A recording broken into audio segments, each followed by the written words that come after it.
Tinin. So good afternoon, Philippines, and welcome to Conversations. I am Earl, and my partner, Josh. Today we are going to talk about the never-ending issue of child molestation. Child molestation has been going on for a really long time, and we just never seem to stop it. Exactly, and it is very good that there are laws now that help stop this insanity. Also, there are more institutions that help those who are victims. Correct. So today, since we are on the subject of child molestation, we'll be talking to a brave individual who herself is a victim of this. Yes, and to protect the victim, we will be talking to her publicly. So for our first guest, let's welcome Jessica. Jessica, hi, and welcome to the show. How are you?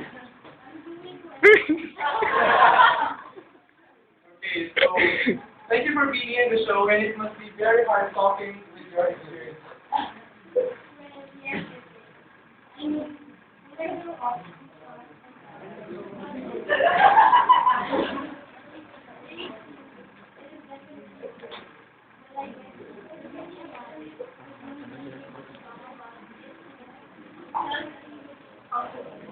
Yes, love team. Idiot man. We'll not get into details about what happened to you, but can you tell us a little bit of background about the story?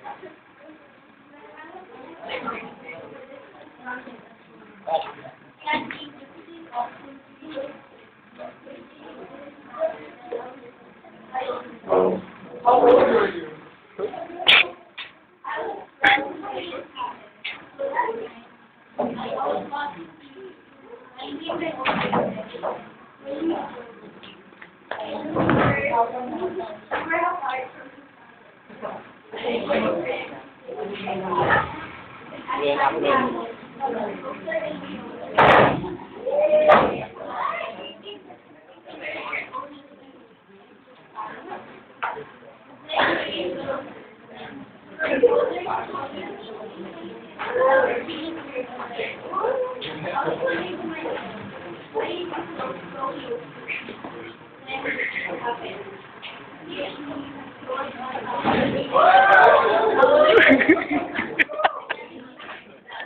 Kaya pala gusto mo sa i-video, ah.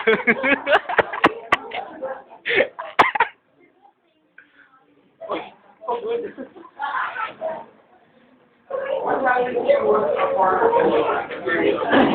And if I were you, I would never have gone. I probably wouldn't even talk about it. What do you prefer to overcome this?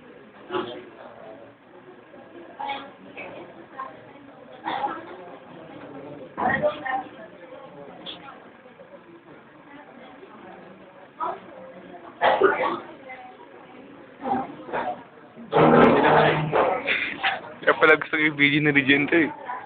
Kilig, eh. Oo.